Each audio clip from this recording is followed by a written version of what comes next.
Hoping for something new coming soon. বন্ধুরা, তাণ্ডব ঝড় শুরু হয়ে গেছে। তাণ্ডব ঝড় এখন থেকে অলরেডি স্টার্টেড। হাই এভরিওয়ান, আমি রূপম চলে এলাম নতুন ভিডিও নিয়ে। বন্ধুরা, তোমরা ইতিমধ্যেই জানো তুফান সিনেমায় যিনি আর কি আর্ট ডিরেক্টর ছিল, শিহাব নুরুন নাবি, তিনি কিন্তু তাণ্ডব সিনেমারও আর্ট ডিরেক্টর।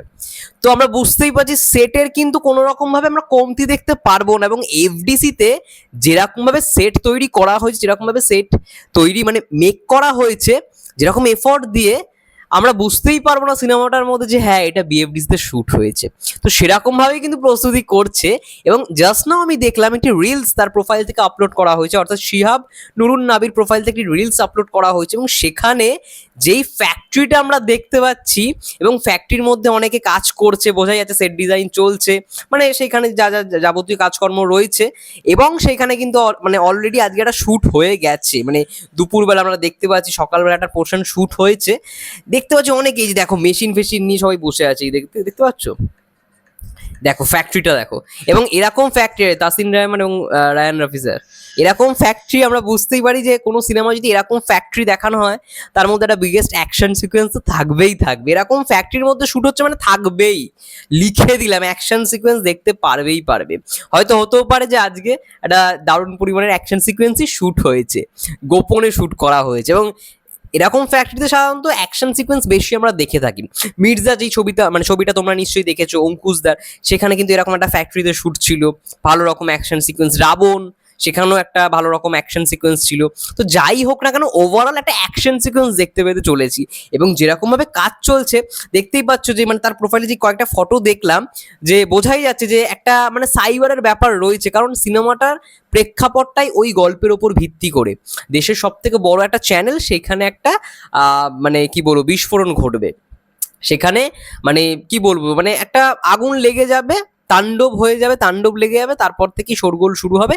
সেই প্রেক্ষাপটে মানে আগুন লেগে যাবে ওদের যে অফিসটা, মানে যে স্যাটেলাইট চ্যানেলের অফিস, সেখানে একটা আগুন লাগবে, আগুন লাগার পরিস্থিতি হবে। এবং সেটার জন্য আই থিঙ্ক কোনো যারা এরকম মানে কি বলবো সন্ত্রাসী, সব থেকে ভালো কথা বলে, সন্ত্রাসী যারা রয়েছে তাদেরকে দমন করবে হয়তো শাকিব ভাইয়ার ক্যারেক্টারটা, ঠিক আছে। এবং সেখানে সোয়াট বাহিনী উপস্থিত থাকবে, তাদের অ্যাকশন সিকোয়েন্স দেখতে পারবো।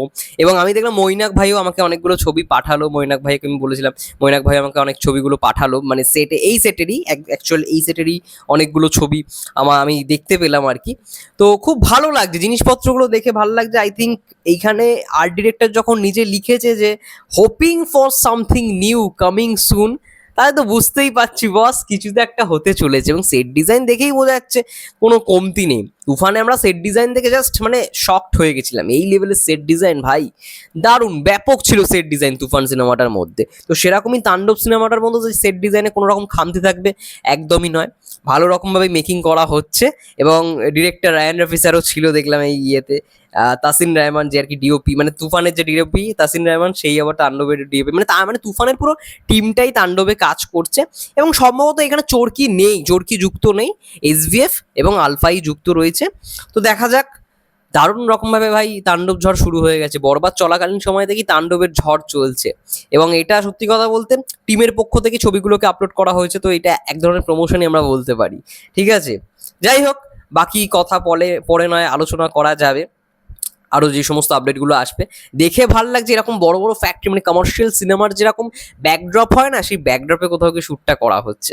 তো এরকম ফ্যাক্টরি দেখবে কমার্শিয়াল অ্যাকশন সিনেমাগুলোর ক্ষেত্রে এরকম ফ্যাক্টরিতে শ্যুট করা হয়তো, সেটা কিন্তু তাণ্ডবের ক্ষেত্রে হচ্ছে। দারুণ বিষয়, দারুণ। তো যাই হোক, তোমাদের কি মন্তব্য অবশ্যই কমেন্ট করে জানাও। ততক্ষণের জন্য সে ভালো থেকো, সুস্থ থেকো, টেক কেয়ার।